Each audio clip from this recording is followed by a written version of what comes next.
Hey, what is going on, you chaps? Charmander. Today we're talking everything Peoria Regional Championships. They just concluded over the weekend. I played in them myself. I played Gardevoir, and I dropped from the tournament during day one, unfortunately. But there's still a whole ton to talk about. We're going to talk about the meta shares, the top 8 deck lists, what I think of everything, where I think things are going to be going moving forward, and stuff like that. I plan to do videos like this after most major tournaments, depending on when the top 8 deck lists become available.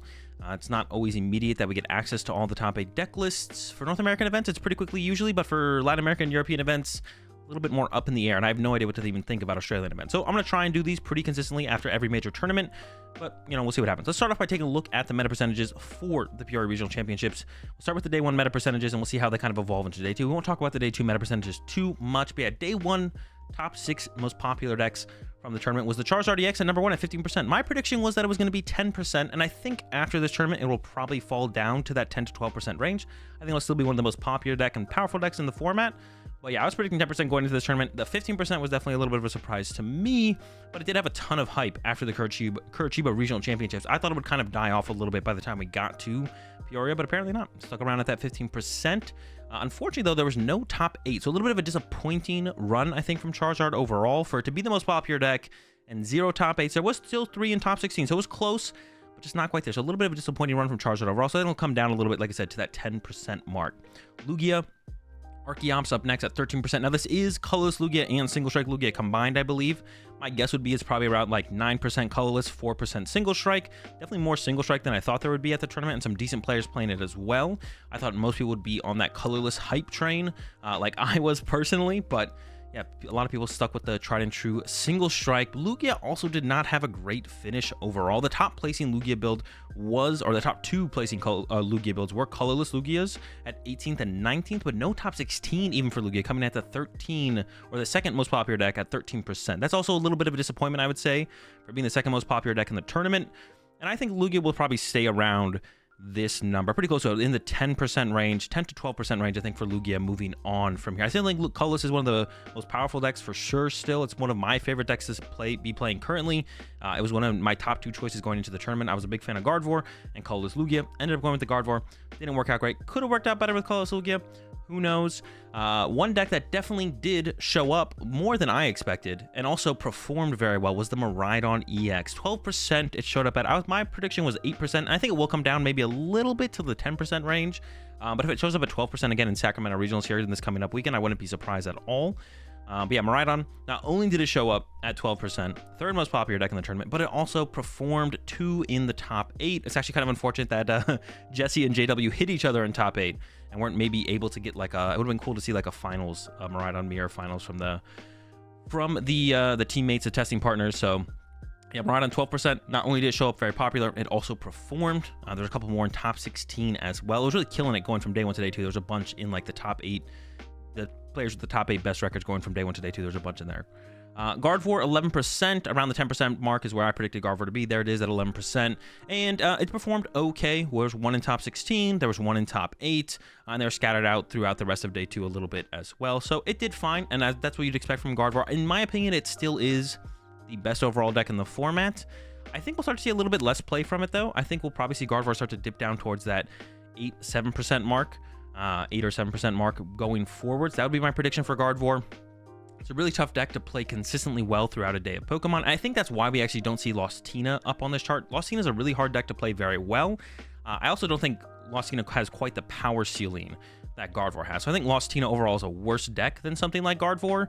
So the trade-off of playing Lost Tina well is like not worth it. Gardevoir has a little bit more to gain from playing well with it, and that's why I don't think we see Lost Tina up here anymore. It's a combination of it has a bad colorless Lugia matchup, which had a ton of hype going into the tournament, and then also it's had pretty underwhelming performances for how popular it's been in the last couple of major tournaments, and it's just not that rewarding even when you play super well. The deck is like really tough to pilot correctly, and then even when you're piloting correctly, it's still tough to be able to pull off those dubs. So not really surprised to see Lost Tina fall off. That was one of my predictions, was that Lost Tina probably was going to be around like that 8% mark into this tournament. But yeah, Gardevoir 11%. I think Gardevoir will fall off a little bit. I think that's what we'll see moving forward for sure. Lost Box still at its solid 10%, and it did not only win the tournament in the single prize Kyogre builds, which we'll take a look at. It also got second place in a 2 prize turbo build. So a lot of lost box at 10%, and also did very, very well. It did super well overall, kind of what you'd expect. No surprise here from lost box, and I think we'll still maintain about that 10%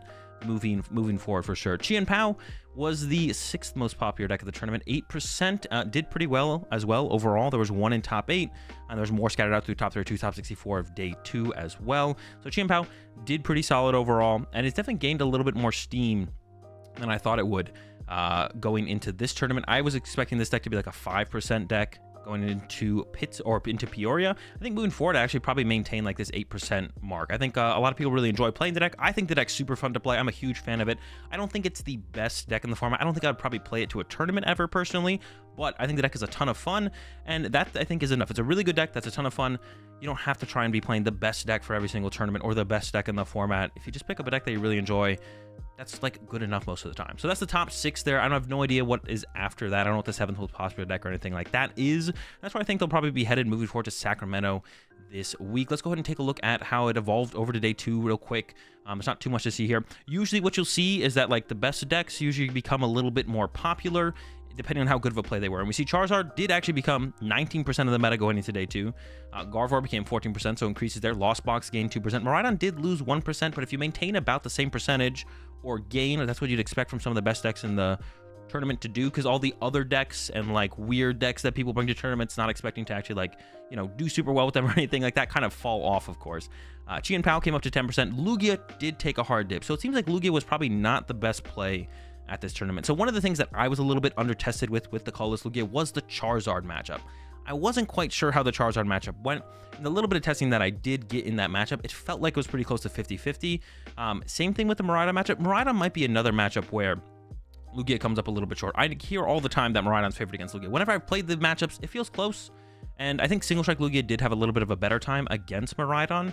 The colorless one might suffer a little bit more in that matchup overall. So yeah, if Charizard and Miraidon are going to continue to be these super popular decks in the format, then maybe it's just going to be tough for Lugia to kind of exist in the meta. So Lugia is definitely a deck that we see drop off here from day 1 to day 2, and it could be a cause of those 2 matchups, the Charizard matchup in the Miraidon. Besides that, though, Lugia's got like a fine Gardevoir matchup, a good Lost Box matchup, and a fine Chi and Pow matchup if we're comparing to the other top 6 decks here. So we'll have to see moving forward. Those are like 2 matchups that I had kind of question marks on, that I wasn't fully sure of how they went. Definitely would have loved to have gotten to like some more try-hard testing in those matchups before the tournament.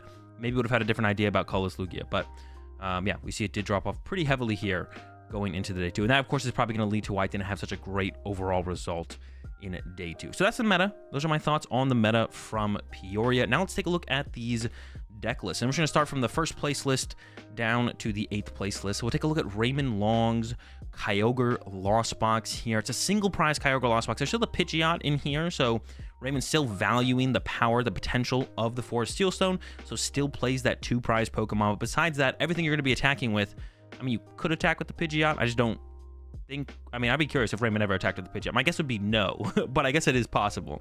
Besides that, it is just a single prize Lost Box deck. You got the Cram, you got the Sableye, of course, the Radiant Greninja. It is a Kyogre deck, so there's Kyogres there. And then like the card you kind of see in replacement here of like the V Pokemon that you'd usually see alongside Kyogre is the Zamazenta. You need some kind of heavier hitter to get things moving sometimes. Sometimes Kyogre at the end of the game isn't enough after a bunch of Sableye and Cram attacks. So you got the Zamazenta in here with the Retaliate attack, which does 100 plus 120 more damage if your opponent took a knockout during their last turn. So if your opponent's not taking knockouts, you're probably winning. And if they are taking knockouts, you can hit them really hard with the Retaliate to kind of push through those first couple prize cards to get to the point where the Kyogre can actually take over the game and win you the game. So I think it's a really cool build of Lost Box. I mean, there's so many ways to build Lost Box. It's just kind of like all over the place. We see Raymond here opting for only the 1 Pokestop. It has that Beach Court and Artisan. We actually saw this in the build from Estrada as well, the 1-1-1 stadium split, which is pretty interesting. We saw from Estrada as well, Estrada cut down and went down to 3 Nest Ball and then 3 Escape Rope. Here we see the 4 Nest Ball from Raymond still, but did do the 3 Escape Rope, which you don't see the Escape Rope getting cut down to 3 very often, but you do have the Beach Court in there, so like theoretically, you still have 8 ways to move your active Comfey to the bench, but you can't like retreat your Comfey and play in a switch court or beach court in the same turn, so you do lose some like potentially extended turns through extra Comfeys. But that's kind of like the thought process there. I'm sure it's like, well, we have another like way to move our Comfey without you know, attaching the energy for turn, so the beach court covers that. But besides that, just draw supporters for the supporters, no boss's orders, no pal pad as well, just 1 Roxanne and 4 courses experiment, and then pretty aggressive build from there. 1 vacuum, couple 4 shield stones.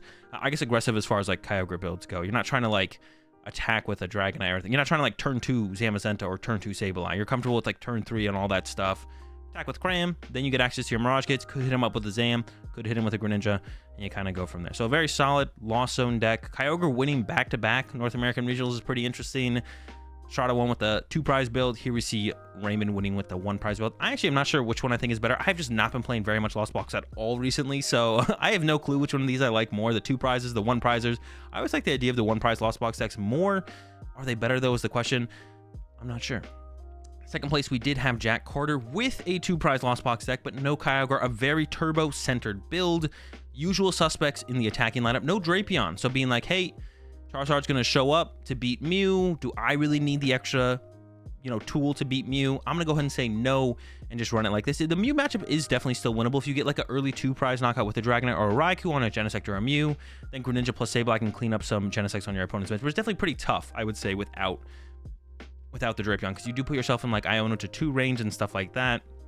Lost Cities can get involved and like start to run you out of attackers potentially as well. So without Drapion, I definitely think it's a tough matchup. Not impossible, but when you got the 15% of Charizard to back you up, I feel like you're probably feeling like you're in a pretty comfortable spot as a Lost Zone deck without something like a Drapion in there to help in that matchup. But super straightforward turbo build here, not too much to talk about. Palpad, Clara, 4 Super Rod. I think I've heard a couple people that were surprised that there was a Clara in the 4 Super Rod in here. But it's nothing too extreme. Echoing Horn. The only thing we're not seeing here, like this is basically as turbo as you get without adding the trekking shoes that we've seen some people add in the past. So this is basically as turbo as you're going to get without trekking shoes in here. So no trekking shoes, but yeah, just a really aggressive Lost Box build. Nothing too out of the ordinary. Third place, there was Rowan with a very interesting Mew Vmax build. This is like a handlock Mew Vmax build. I'd heard people talking about Mew and Grabber before the tournament a little bit. I didn't think too much of it. I thought it was more of like a meme type Mew build, but Rowan definitely proving me wrong. Probably proving quite a few other people out there wrong as well. So the point of this build of Mew is to have aggressive hand disruption options. And specifically, this is very important for the Charizard matchup. So like on turn 1, going second, as the Mew player, you can go Judge, Path, attack with Luxray, or use Grabber. And Grabber looks at your opponent's hand and puts a Pokemon you find there on the bottom of their deck. And then attack with Luxray, which has the Fang Snipe attack for 2 colorless energy, so it works with a double turbo. Your opponent reveals their hand, discard a trainer card you find there. So you judge them, you put Path in play.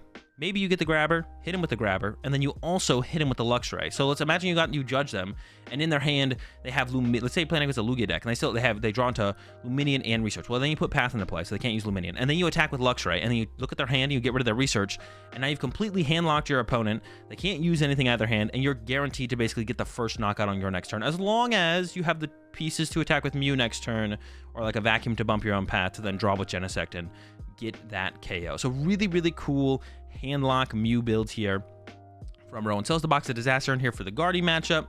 You got the Penny in here for the Lost Box matchup. Also a way to like get your Luxray out of play as well, so you can get that 6th fusion Pokemon back into play. I'm sure that was probably something or one of the reasons to include the Penny in here as well. But it's also very good against Lost Box decks as well, so you have like that Lost Box tech in here. I really love this list from Rowan.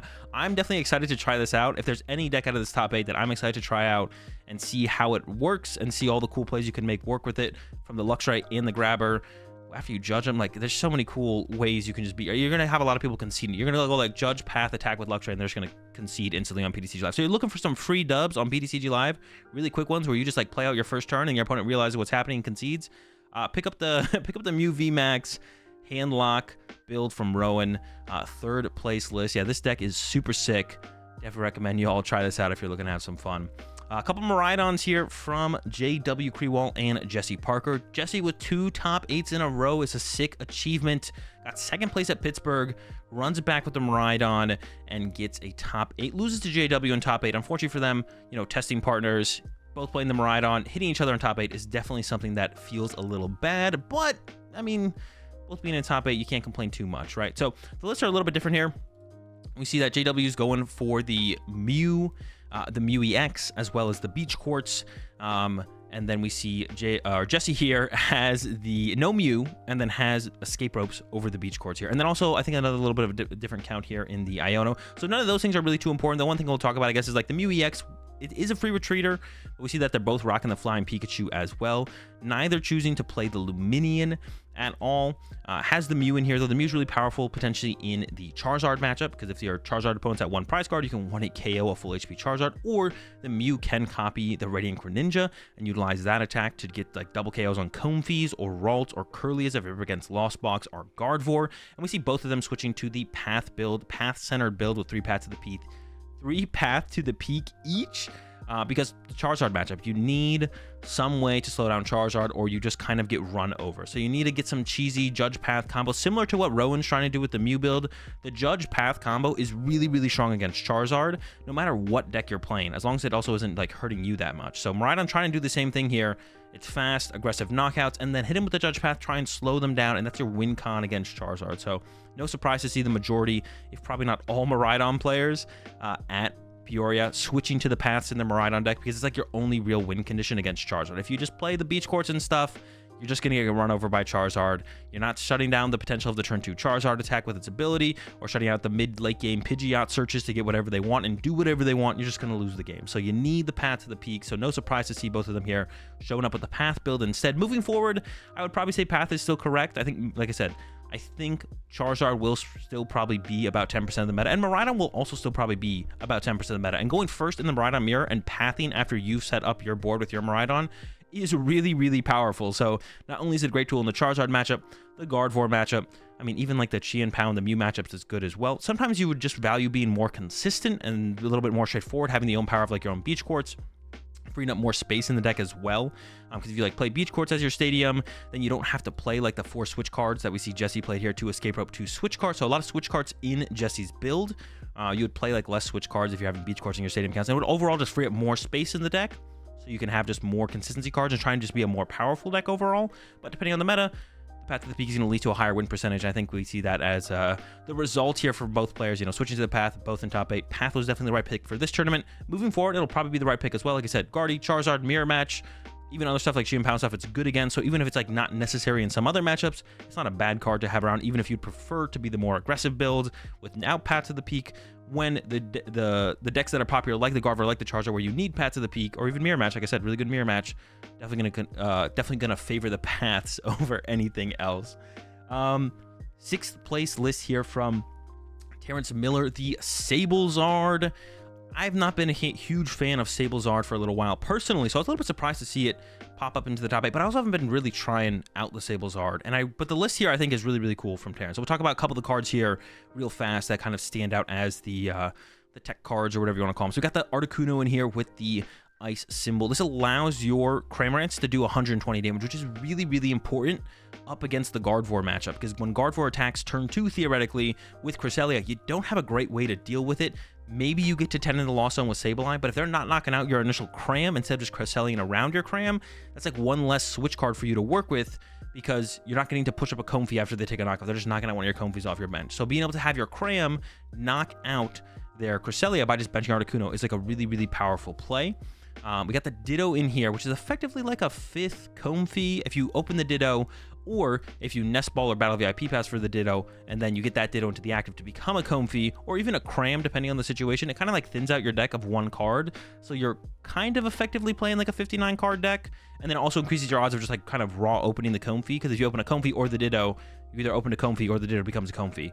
And of course, you can only use the Ditto's ability on your first turn, and if it's in the active spot. So there's not a lot of use to get out of it later, but on your first turn, if you just find a Nest Ball or a Battle VIP Pass, you can just go get the Ditto, throw it in the active, it becomes a Comfey, becomes the Cram. If you don't open with it, it still kind of is effective to like thin out your deck on that turn as well. I'm not quite sure how I feel about the Ditto, but depends on how much it actually increases your odds of effectively opening Comfey at the beginning of the game, which is a pretty big deal. Opening Comfey versus opening anything else in this deck just feels like night and day. Like opening Comfey feels like 10 times better than opening any of these other Pokemon. So Ditto does increase your odds of pulling that off. We got the Spiritomb in here, helps you in the Mew matchup, and there was definitely more double turbo Mew here than I think Fusion Mew at the tournament overall. At least as far as like success wise goes, I think the best placing Mew decks were definitely double turbo Mew.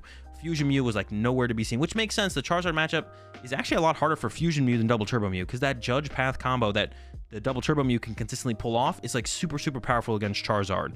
They need like not a lot of cards, but they need like to see the right cards. So like when the Charizard's trying to do their Arvin turn 2 Candy Pidgeot plus Candy Charizard play, they need like, you know, a couple of the right cards plus an Arvin. But if you judge them to 4, it's less likely that they have the right cards and the Arvin to be able to pull that combo off. And now they have to like bump a pat to the peak. Now they have to like bump a pat to the peak as well. So Spiritomb really good against the more popular, the more successful Mew decks of the tournament in the double turbo Mew, but also really good against Lugia, which can also be a struggle for the Radiant or the Sablezard deck here. So Spiritomb also really good against Lugia. Lugia is super reliant on using Lumineon throughout a game of Pokemon to like keep up in the game and take over a game even.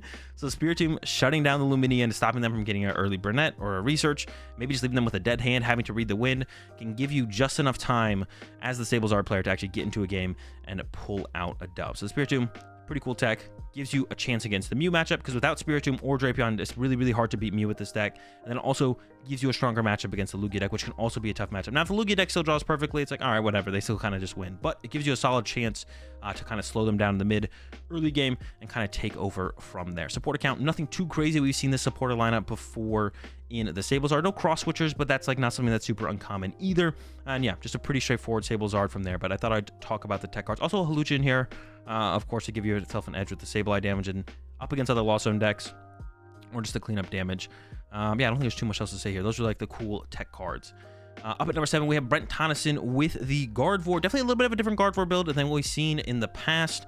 Literally just like as straightforward as you can possibly be, basically. It feels like almost everyone, including myself, has adopted the Tord build after Worlds, but Brent going with his own build, and I think it's really cool. I really like this build. It's super clean, super straightforward, has come around to the double reversal energy, but sticking with that collapsed worker combo that a lot of the Australian players have been playing for a long time now, has added in the Mew EX here as well. The new card to potentially add into the Gardevoir deck is that Mew EX.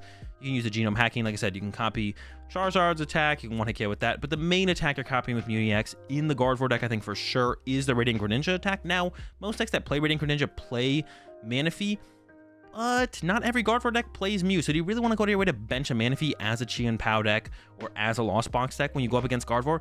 Not really. Of course, if you know they play the Mew EX and you really want to put your own Greninja in play, you kind of have to bench the Manaphy at some point. You might not have to do it immediately, because for the Gardevoir player to have like turn 2 Candy Guardy, boss up your Greninja, get Mew EX into play to copy Greninja is pretty unlikely, but like later in the game, you're going to want to be able to probably protect against like a double prize turn from the Gardevoir player, so you'll probably want to include that. The one big standout to me that is not in this build, and maybe it is because there's only the Zacian V in here, and that probably makes sense. There's no Force Seal Stone. We've been seeing Force Seal Stone on most Gardevoir decks for a while. I know Brent had previously been playing the list with the 2 Zacian V, 2 Force Seal Stone, but maybe with the idea of going down to just 1 Zacian V, trying to get the Mew EX in there, decided it's better just to not play the Force Seal Stone, which I think I agree with. I think if I ever like didn't play Lumineon in Gardevoir and only played the 1 Zacian V, I don't think I'd want Force Seal. The chance you'd ever use the Force Seal Stone is probably less than like using something like a Fog Crystal or a Level Ball or an Ultra Ball, which Brent played a ton of. 4 Fog Crystal, 4 Level Ball. 4 Level Ball is pretty standard. 4 Fog Crystal we haven't seen for a while, and 4 Ultra Ball I feel like is something I don't think I've ever seen. Like actually pre-NAIC, me and my group were talking about playing 4 Ultra Ball in our list of Gardevoir. We only ended up going with 3, but I don't think I've ever seen anyone play the 4 Ultra Ball in here, especially with no Lumineon. That's something that was really interesting to me. No Lumineon in here, but still playing the 4 Ultra Ball. You do have the Mew you could always grab for a good restart draw to hope to get somewhere. The Ultra Ball can thin out your hand pretty aggressively, do the restart off the Mew, hope that gets you into something not as consistent as a Lumineon for an Iono if that's something you're looking for, but still something that's better than nothing. So like I said, super straightforward, max consistency type Guardian. No gimmicks, I guess I would say. There's like very little gimmicks in this list at all. I guess Gardevoir in general doesn't really play that many gimmicks. Maybe the Mew EX is maybe it's the most gimmicky list of Gardevoir actually, because the Mew EX is something you don't see very often. But yeah, I guess like very few cards. Maybe that's how I think about this. It's just like a 4 of a lot of things. Not too much diversity amongst the card choices is maybe the better way to put it. But yeah, really cool build, really clean build. Definitely something I'm going to be trying out if I'm going to be picking up Gardevoir again. Try out Brent Tonneson's top 8 list. Yeah, I'd recommend everyone, if you're a Gardevoir fan, definitely try out this build for sure. Give it a shot over, probably if you're been playing Gardevoir, you've been playing the Tord build. And then the 8th place list from Grant Shen is the Chi and Pow Excalibur, and there's basically nothing new to talk about here, to be honest. It's just the Turbo Chi and Pow Excalibur that we've been seeing for months now, to be honest. It's been a couple months. This is like the go-to way to play Chi and Pow Excalibur. It's my favorite way to play the deck. I think it's the best way to play the deck, and I actually think it makes the deck actually a pretty solid deck overall in the format. But yeah, nothing really new or spicy here at all. The only two differences that we see from this list, from Lucas Zing's list, Lucas got top 8 in Pittsburgh, was no vacuum and no escape rope for Ultra Ball and Nest Ball. So that's all the changes. It's more like the escape rope and the vacuum. Whenever I played the deck, I felt like those were pretty niche cards. I ended up cutting those myself. I think I actually made the exact same changes that Grand Shen did here. So I cut the vacuum. Yeah, I think I actually did. I cut the vacuum and the escape rope for a Nest Ball and Ultra Ball because I was like, the only reason I feel like I'm losing games is because I'm not finding Pokemon. If I find Pokemon, I win. The vacuum I never use. The escape rope I never use. What if these were just more ways to find Pokemon? And yeah, that's I think it's just exactly the exact same changes I made. Yeah. So Grant Shen agrees that finding Pokemon is good, as he also made those exact same changes. And yeah, 8th place, Chi-Power Excalibur. Just the turbo build, so I'm not going to really say too much on this. It's the turbo build of Chi-Power Excalibur. And that's my thoughts on the meta and top 8 lists from Peoria Regionals. Let me know if you guys enjoyed this video. First time doing a video like this.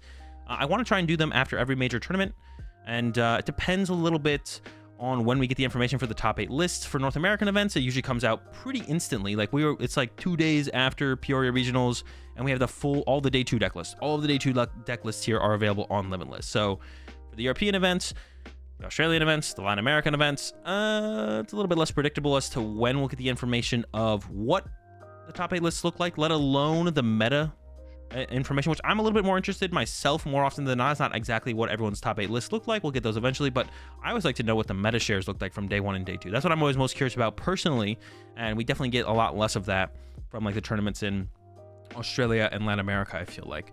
But yeah, whenever that information becomes available, if it becomes available soon enough after the event, I plan to make more videos like this. If it becomes available like 2 weeks after the event, I'm probably not going to do a video like this on that event. Like if all the top 8 lists are posted here in the same place on Limitless like it is right here, 2 weeks after the event happens, probably not going to make a video like this. But when it happens 2 days after the event, expect more videos like this from me, maybe even one next week after Sacramento. That's going to do it. Let me know if you have anything you would have liked to see me go a little bit more in depth on this video that I can do in future videos.